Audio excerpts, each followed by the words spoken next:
Hello everyone, this is Chapter 9 of Out of My Mind by Sharon Draper. When I was 8, things changed. I think I knew Mom was going to have a baby even before she did. She smelled different, like new soap. Her skin felt softer and warmer. She picked me up out of bed on one morning, then almost fell back on the mattress. "Phew," she said. "You're getting awfully heavy, Melody. I'm going to have to start lifting weights."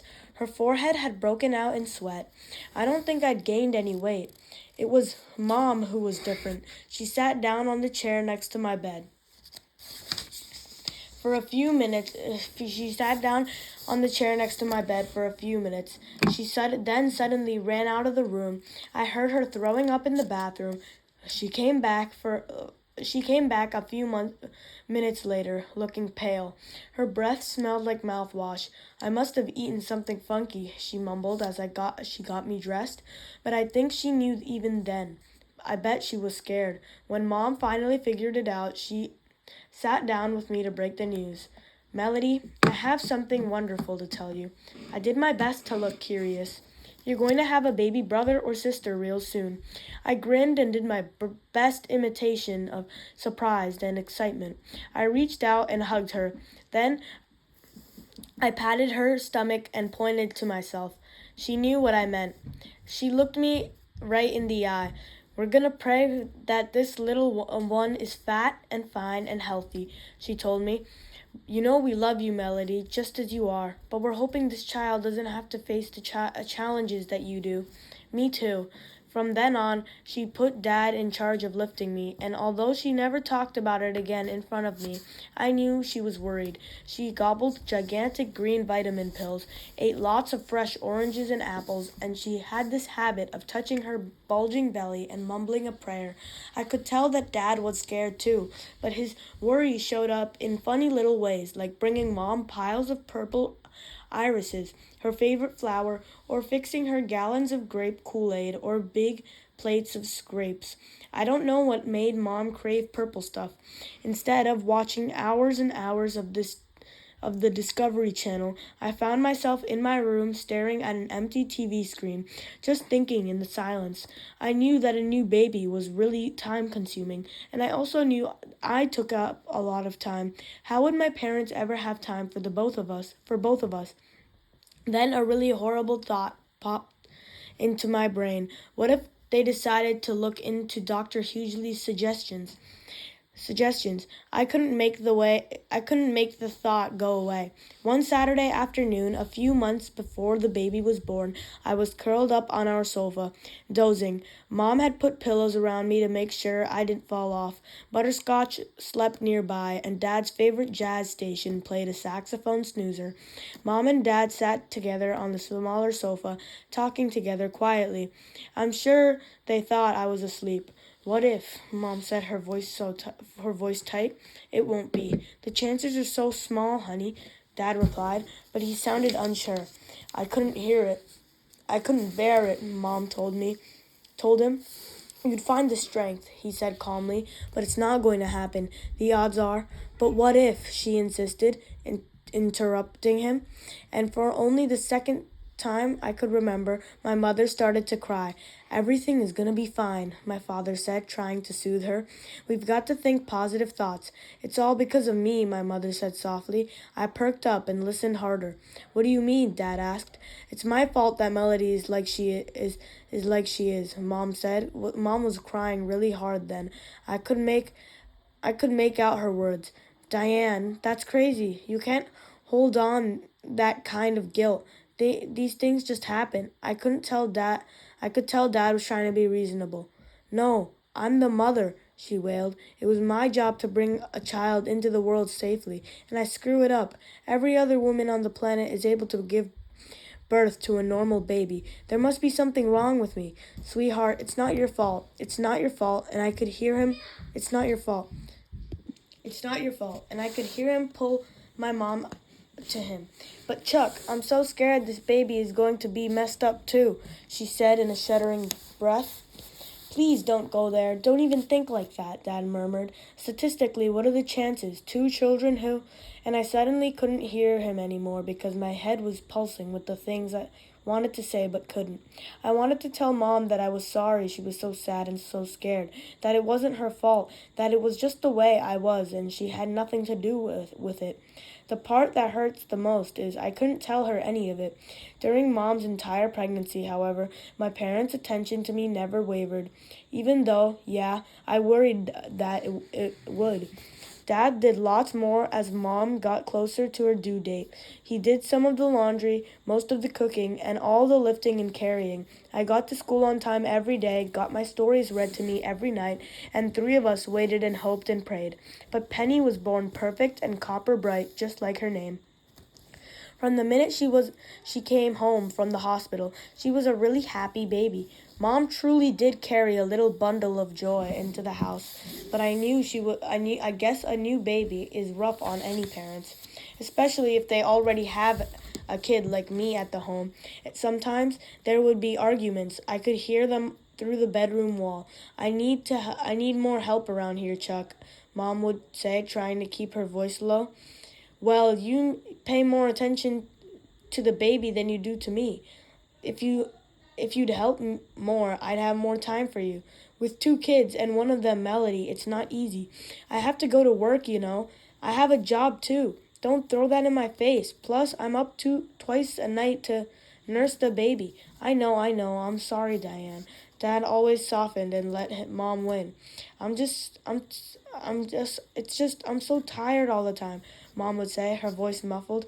I'm sorry, I'll do better, I promise. I'll take off work tomorrow and take care of both girls. Why don't you go catch a movie or take Mrs. Valencia out to lunch? It would get quiet once more, but even so, somehow I always ended up feeling a teeny bit guilty. Life sure would be easier if they only had only one child, one with working parts. I once got one of those electronic dolls for Christmas. It was supposed to talk and cry and move its arms and legs if you pushed the right buttons. But when we opened the box, one of the arms had come off, and all the doll did, no matter which button you pushed, was squeak. Mom took it back to the store and got her money back. I wondered if she wished she could get a refund for me. But Penny really was a perfect baby. After just a few months, she was sleeping through the night and smiling through each day. She sat up exactly when infants are supposed to, rolled over rolled over right on schedule, and crawled on cue. Amazing, and it seemed so easy. Sure, she fell on her face a few times, but once she got it, she was off. Penny zoomed around like a little wind-up toy. She learned that the toilet was fun to splash in, and that lamps will fall if you grab the cord. She learned that golden retrievers are not ponies, peas taste funny, dead flies on the floor are a no-no, but candy is really good. She laughed all the time. She learned her sister Melody couldn't do what she could do, but she didn't seem to care.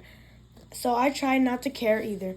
Dad and his camcorder followed Penny around like the paparazzi follow a rock star. We have hundreds of hours of footage and Penny being cute and doing adorable things. And, well, I admit it sometimes. I admit it sometimes. I got kind of sick of watching a new video every time she learned something new. It sort of sucks to watch a baby do what you wish you could do.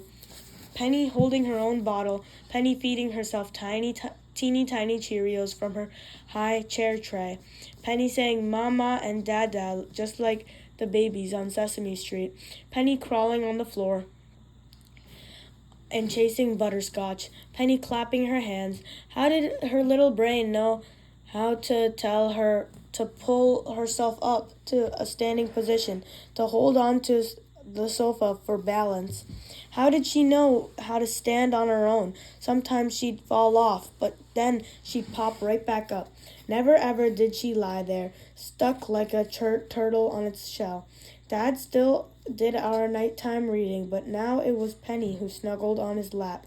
I was too big and too hard to balance, so I sat in my wheelchair, my dog at my feet, as the 2 of them read the stories I knew by heart. Butterscotch still slept only in my room. I liked that. It really did make me glad to know Penny was learning the same books I loved so much. I wondered if she was memorizing them. Probably not. She didn't need to.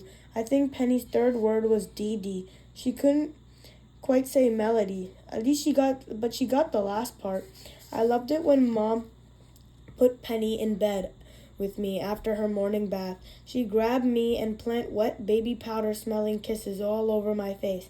Dee, she'd say again and again. By the time she was 1 year old, Penny could walk. She wobbled all over the house on her fat little legs.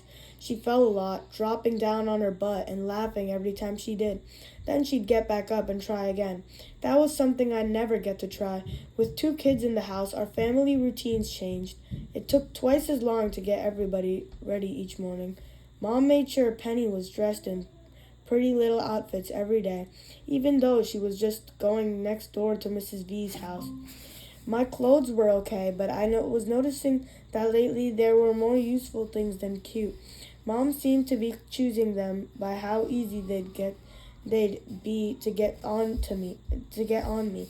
It was kind of a bummer, but I knew I was getting heavier and heavier to lift, and so changing me was harder.